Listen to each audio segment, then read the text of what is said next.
Welcome to a new style here on the channel. I want you to dive into the story in a different way. From now on, the visuals won't be the main focus. Instead, I want you to feel each word, each detail, as the sound of rain creates the perfect atmosphere for the story you're about to hear. Now I invite you to close your eyes, or let the video play while you relax in a quiet place, whether that's your room with the lights off, or even in the car on a night drive. I'll guide you into this experience. And if you're listening with headphones, get ready because every sound is designed to make you feel the tension of the story. By the way, where are you listening to this story from? Let me know in the comments. I study at New York University in Manhattan at the Washington Square campus. Every day I cross the city by subway to get to classes. I live in Brooklyn, in an old building on Lafayette Avenue, and the commute is long, but I'm used to it by now. The city is big, and after a few years here, I think I've learned to handle its pace. There are days when the noise bothers me, but nothing a good pair of headphones can't fix. That night, I had stayed late at the library. It was the beginning of the semester, and things were already heating up. I had a big sociology paper to finish, and I wanted to use one of the study rooms in the library where I could focus better. I was tired, but I wanted to get as much done as possible because I knew that if I didn't finish it soon, I'd just end up procrastinating later. When I looked at the clock, it was already past 11:30 p.m. I was so focused that I didn't even notice the time passing. The campus library is pretty busy during the day, but at night it's almost empty. Those who study that late are usually people who really need to, so the place ends up being nearly silent, with just the soft sounds of keyboards and pages turning. But that night it was quieter than usual. There were only 2 or 3 other students scattered around, hardly anyone. When I finished my paper, I started packing my things. It was completely deserted. The only sound was from the security guard closing some doors downstairs. I sighed and thought to myself that I needed to leave before they locked the building, and I ended up trapped. I put away my notebooks and books, put on my headphones, but kept the volume low to stay aware of my surroundings. A city like New York teaches you to always stay alert. I left the study room and entered the hallway leading to the exit. It was empty, and only the emergency lights illuminated the way. That yellowish light gave the place a bit of an eerie look, but I was used to it. I took the same path every day, and by now it was automatic. Suddenly I had the feeling that someone was behind me. Maybe the sound of my own footsteps created this impression, or maybe it was just paranoia. The hallway was long, and I hadn't seen anyone while I was packing, but still I felt that uneasiness. It was like there was a shadow in the corner of my eye, that impression that something was there. I quickened my pace, trying not to give too much attention to that feeling. But when I glanced back, I saw a figure standing at the end of the hallway. I couldn't make out a face, and with the dim lighting, all I could see was an outline, a kind of blurry shadow. I started to feel a bit scared, but kept walking, trying to convince myself it was just another student leaving late, like me. Maybe they were in the same boat, staying late to study. But as I walked, I noticed that the figure was also moving, maintaining the same distance. I didn't hear footsteps, which was strange. In such a quiet hallway, I should have heard something. The hallway seemed longer than usual, and I just wanted to get out of that building. I kept thinking that maybe it was just a prank, some classmate trying to scare someone who stayed late. Who knows? I tried to stay calm and kept going, but my steps got faster and faster. When I turned left to go down the stairs, I felt this almost instinctual urge to look back. And there it was, still a few meters away, standing in the middle of the hallway watching me. I kept walking, but now, instead of going down the stairs as I usually would, I headed straight for the building's side exit, the one near the parking lot. I just wanted to get out of there as fast as possible. I grabbed my phone and sent a message to a friend, but she didn't reply. It was late, and she was probably already asleep. As I approached the exit door, I started to run. I didn't want to seem paranoid, but I didn't want to take any chances either. When I finally pushed the door open and felt the cold night air, I looked back, but there was no one. The hallway was empty, and that shadow seemed to have vanished. I spent the rest of the way home glancing back every now and then. My body was still tense, and I felt vulnerable. On the subway, I kept my headphones on, but kept the volume low and stayed alert. What bothered me the most was the feeling that it was following me silently, like it was floating or something. It was strange and inexplicable. In the days that followed, I tried to forget about what happened. I mentioned it to some friends, but most of them laughed, thinking it was all in my head, or that maybe I had overreacted from being alone on campus at night. Still, I started to avoid staying that late at the library. I preferred to take the books home and finish what I needed in my own room, with the safety of four walls and the certainty that I was alone. Time went by, and that shadow kind of became an uncomfortable memory, but without much explanation.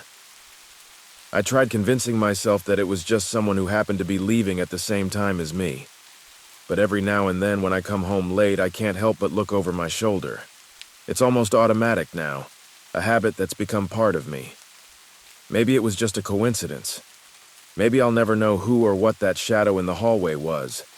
But after that night, I learned not to ignore my instincts and to respect this city that, even with so many people around, can still make you feel very much alone.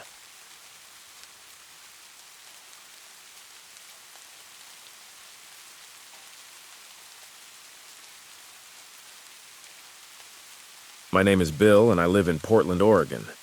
I was born and raised here, so I know this city like the back of my hand. I've always enjoyed the calm life that Portland offers.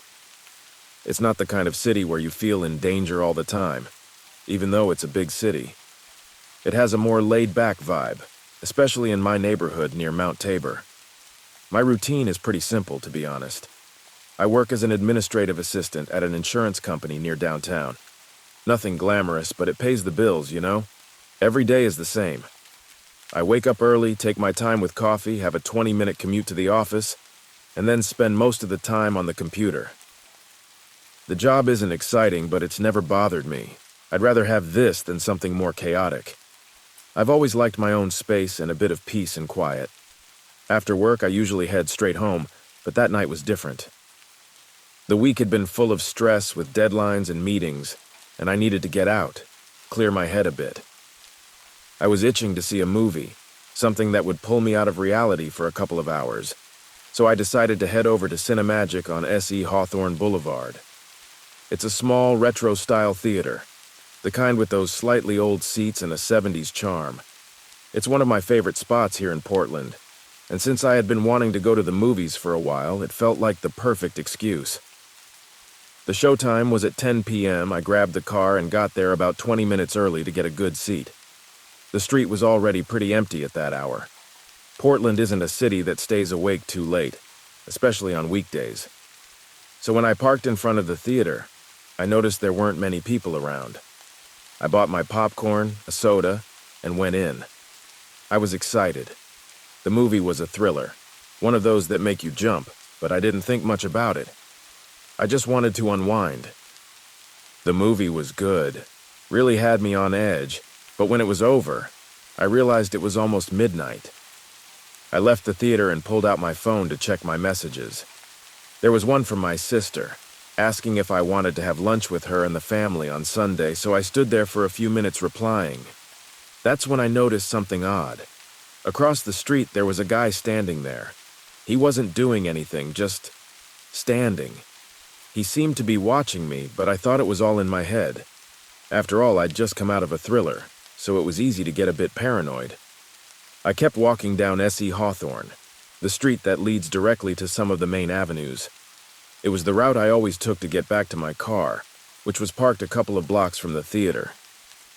I tried to ignore that man, but when I looked again, I noticed he had started walking in the same direction. It was like he was following me, but still keeping a certain distance. I thought, maybe he's just going the same way, and I kept walking. The night was very quiet. The shops and bars were closed, and the street was practically deserted.